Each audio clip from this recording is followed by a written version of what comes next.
Hi, Chelsea fans. We just need to be patient with Jamie Gitten. I see Jamie Gittens as another talented player that his talent is not yet untapped at Chelsea. Jamie Gitten came all the way from Bundesliga to Premier League, and I see him struggling to settle in at Chelsea in his first few months joining Chelsea.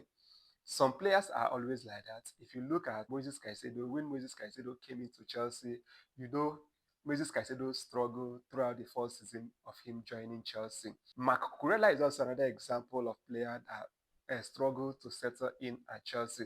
But once they are settled in properly, they will give us a best version of themselves.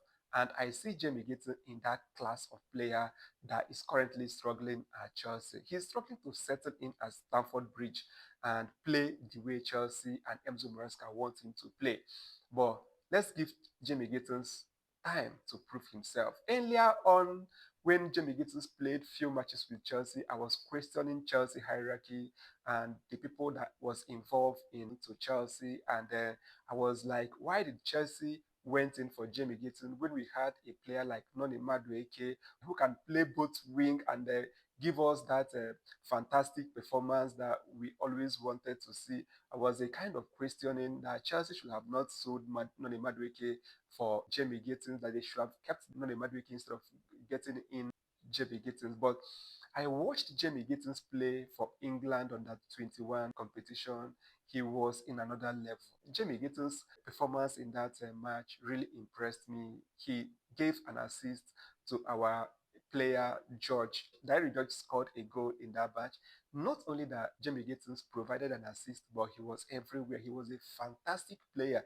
I mean, you need to watch the full match in that. His dribbles and crosses and passes was at least what I can say 100%. If Jamie Gittens can replicate half of what he did in this under 21, I see him going to be a very big threat in that front line for Chelsea. So that's why I said we should not judge Jamie Gittens currently. We should not judge him now. Let's give him time to settle in properly. Against Liverpool, you saw how he was a better version of Jamie Gittens in that match against Liverpool. At least he played very fantastic game against Liverpool. Let's not be quick in judging Jamie Gittens. Let's give him time to settle in properly at Chelsea. I'm sure that with time we are going to enjoy Jamie Gittens